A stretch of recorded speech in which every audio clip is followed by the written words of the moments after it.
6ంటికి వచ్చిండ్రు వాళ్ళు పొద్దుగాలకొనిసి వరిగడ్డి మోసి 3ంటికి ఆనిచ్చి మొలకలాల్కిండ్రు ఇద్దరు. మొలకలాల్కి ఇప్పుడు తిమి తింటారు. జొన్న రొట్టెను, అన్నము, కూర ఏంటిది?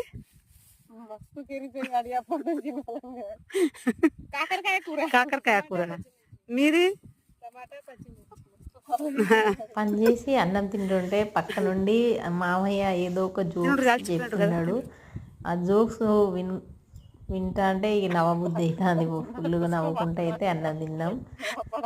అసలు ఇంటి దగ్గర ఉన్నప్పుడు అయితే అసలు అన్నం తినబుద్ధి కాదు. ఇలాంటప్పుడు చీళ్ళ దగ్గర పనిచేసి అన్నం తింటా అంటే తినబుద్ధి అవుతుంది. కానీ ఈ మావయ్య అయితే ఏదో ఒక జోక్స్ అయితే చెప్తున్నాడు.